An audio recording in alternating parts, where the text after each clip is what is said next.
Hamstring compensation for weak glutes is a very common compensation and movement pattern that we'll see with individuals that might be struggling with different issues in terms of lower back, hip pain.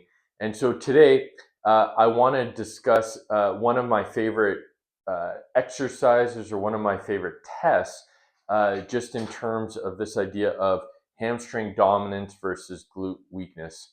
But before I continue, my name is The Functional Physio, and my purpose and passion is helping other physiotherapists to really understand the importance of exercise prescription and functional strengthening when helping to empower patients with their different functional difficulties.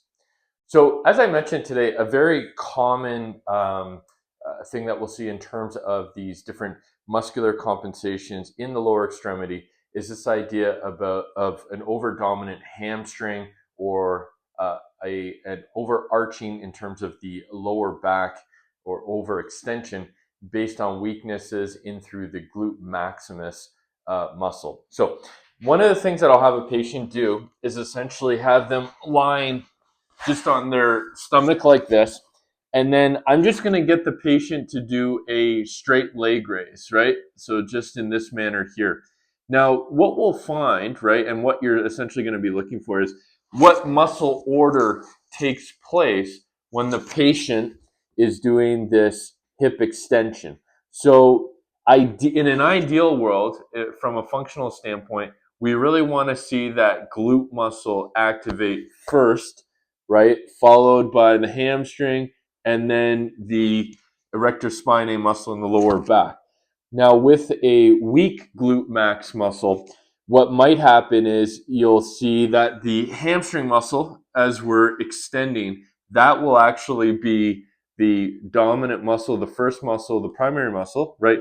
That will engage as the leg is lifting up.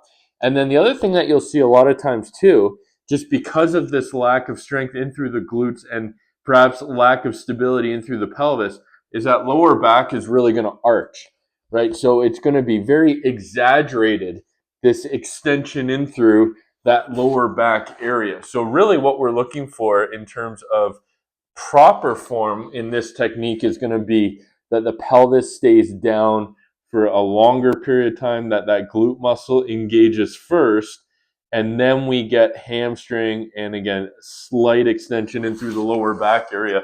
But we're really looking for a great deal of stability within the pelvis. If you have any questions or concerns, feel free to leave a comment below. And please feel free to, if you find this or any of my other videos beneficial, please feel free to subscribe and to like the video.